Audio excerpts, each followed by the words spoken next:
পারছেন না এই উজবুকটাকে কি কেন করছে, এইরকম হাজারটা প্রশ্ন আপনাদের মাথার মধ্যে উকুনের মতো কিলবিল করছে না? আমারও ঠিক সেম কন্ডিশন। আমার না খুব কষ্ট জানেন, আর আমার খুব কান্না পাচ্ছে, আর কান্না পেলে আমার খুব হাগা পায়। অবশ্য আমার এই প্রবলেমটা হাগা মোতা শোয়ার জন্য নয়, তার উপরে এখন গ্রীষ্মকাল, কাঁঠালের সিজন, একদিন পর পর কাঁঠালের তরকারি। হ্যাঁ, আপনারা তো আবার কাঁঠাল বলেন না, ইঁচড় বলেন নাকি? আমি বলি ছোটবেলায় পান থেকে চুন খসলে আমার বাবা কানটা ধরে হির করে টেনে নিয়ে আসতো আর বলতো, ইচড়ে পাকা ছেলে কোথাকার। তবে আপনাদের আমার সমস্যার কথা বলবো কি, বললে কি আর বুঝবেন? থাক, বাদ দিন। কি বললেন? বলবো? আচ্ছা আচ্ছা, বলছি বলছি। এই শালা বাসুদেবের বাচ্চা, আমি নাকি দেবো একটা। দয়া করে বাচ্চা টাচ্চা বলবেন না দাদা। 34 বছর বয়স হলো, বাচ্চা তো দূরস্থ, একটা বিয়েই করতে পারলাম না। অবশ্য প্রেম করছি একটা, কিন্তু বিয়ে করছি, কারণ আমার সমস্যার কথা যতক্ষণ পর্যন্ত কেউ না বুঝবে, আমাকে কেউ বিশ্বাস না করবে, ততক্ষণ পর্যন্ত বিয়ে টিয়ে করব। কি বলছেন? আপনারা শুনবেন? বলবো? আচ্ছা বেশ, বলছি তাহলে।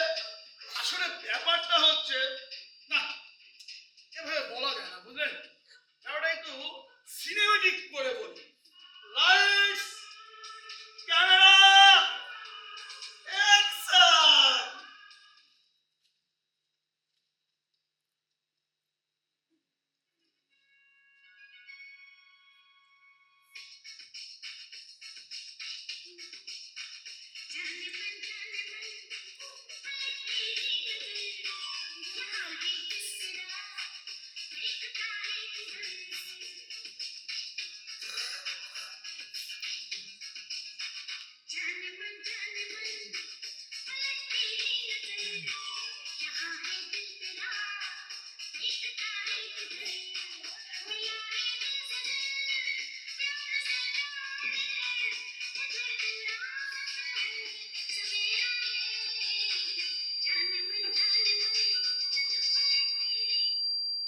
আমি আমি বাসুদেব মন্ডল, বাড়ি অজয়নগর, ডিস্ট্রিক্ট দিনাজপুর।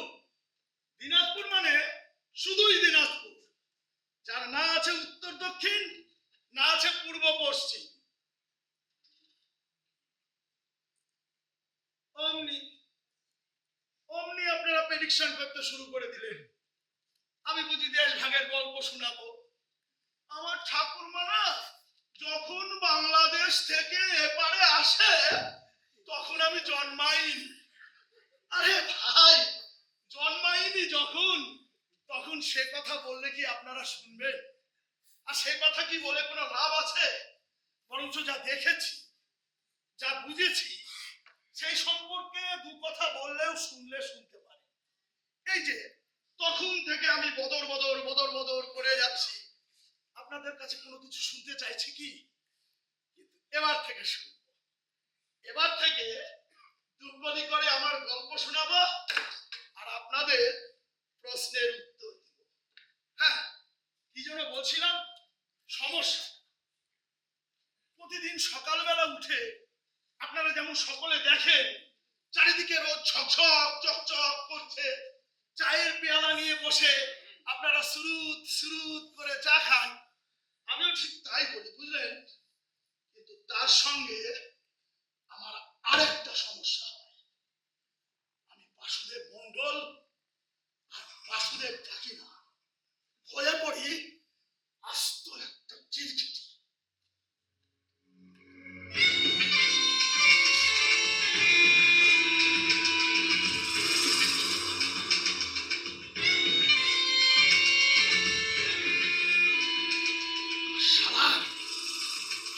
সমস্যার কথাটা আমি কাউকে বোঝাতে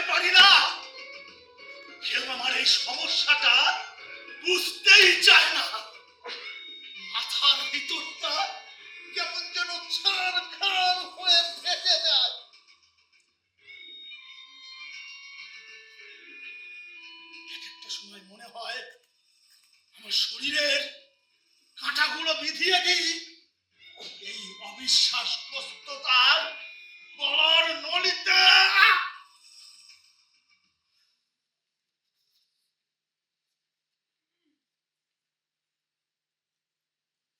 কি চেয়েছিলাম আমি? কি চেয়েছিলাম? আমাকে কেউ বিশ্বাস করুক একটু,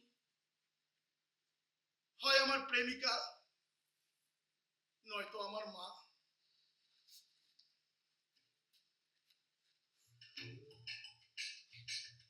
মা, ও মা, মা, তুমি তো আমার কথাটা শুনো না মা। বলো না মা, তুমি আমাকে বিশ্বাস করবে। বলো না মা, আমার কথাটা তুমি শুনবে।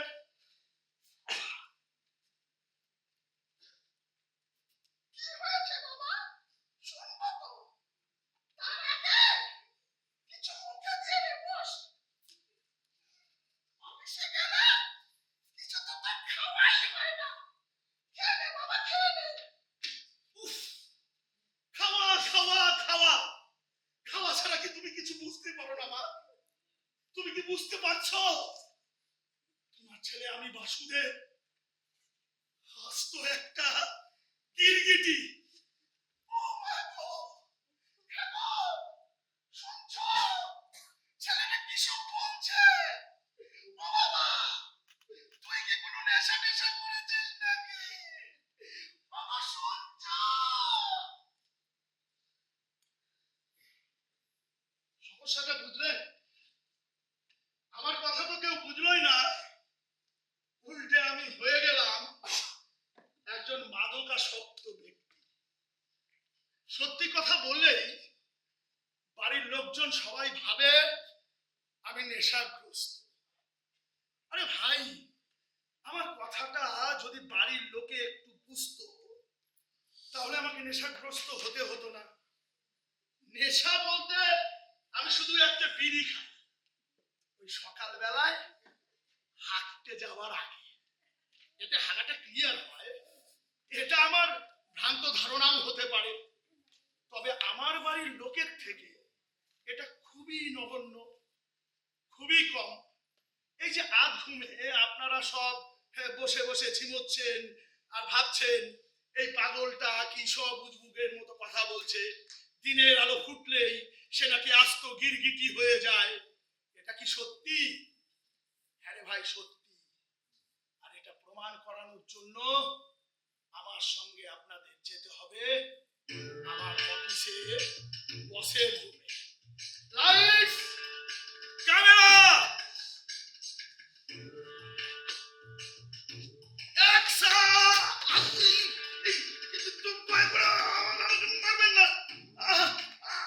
আমি আপনাদের কথাটা বলেছি তো, ম্যানেজার বাবুকে বলছি আমাকে মারবেন না প্লিজ।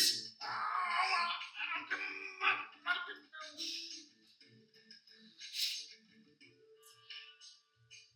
Yet, nonsense! একটা স্টাফ ম্যানেজ করতে পারেন না। আমার আপনারাই, হ্যাঁ, আপনারাই চিৎকার করে গলা ফাটান প্রমোশনের জন্য। আচ্ছা, আপনার কোয়ালিফিকেশনটা কি? এখন তো এটাই চিন্তার বিষয়।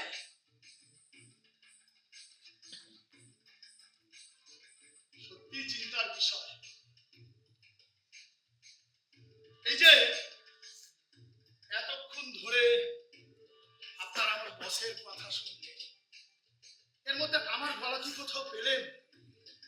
পেলেন না তো? না, পাবেন কি করে? আমি যে রং বদলে ফেলেছি। বলছেন আপনাদের অনেকের গল্পটা এইরকম? আরে না রে ভাই, এই গল্পটা শুধু আমার। প্রত্যেকের জীবনে এক একটা করে গল্প থাকে এবং তা আলাদা আলাদা। আর তার জন্যেই সকালবেলায় মায়ের ভাতের স্নেহের সামনে আমি চিৎকার করে গলা ফাটাতে পারি, কিন্তু বসের কথার একটিও উত্তর দিতে আমার এই গল্পে না শুধুমাত্র কোয়ালিফিকেশনের খোঁটা নেই, আরো আছে নিচু জাত শালা মন্ডলের বাচ্চা একটা।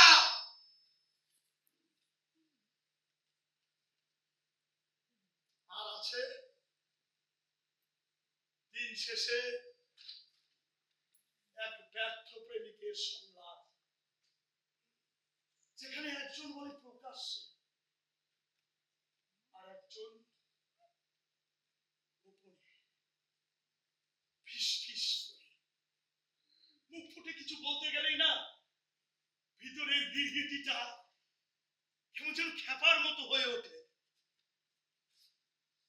প্রণতি, প্রণতি, প্রণতি, যাসনি প্রণতি, আমি তোমাকে খুব ভালোবাসি। বিশ্বাস করো, সকালবেলায় না আমি তোমার ফোনটা ধরতে চেয়েছিলাম, আমি বলতে চেয়েছিলাম প্রণতি, প্রণতি তুমি যেও না, প্রণতি যেও না প্লিজ, প্রণব।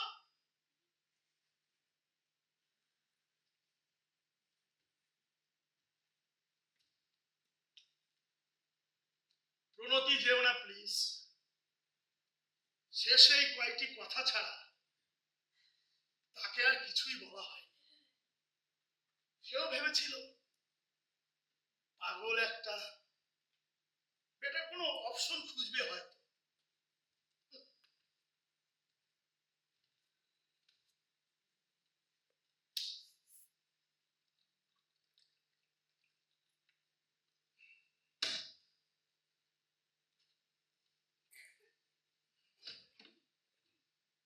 কিন্তু শুধুমাত্র যে এই ঘরটা দেখছেন,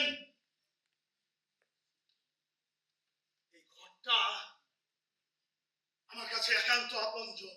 আমি আপনাদের সামনে দেখালাম আমি কিভাবে রং বদলে ফেলি।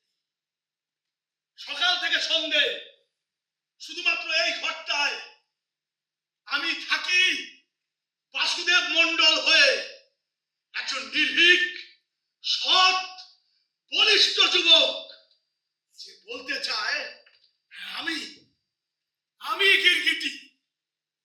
আমার তো সত্যি বলার ভাই সাহসটুকু আছে, কিন্তু আপনাদের সত্যি কথা স্বীকার করার সারা সাহসটুকুও নেই।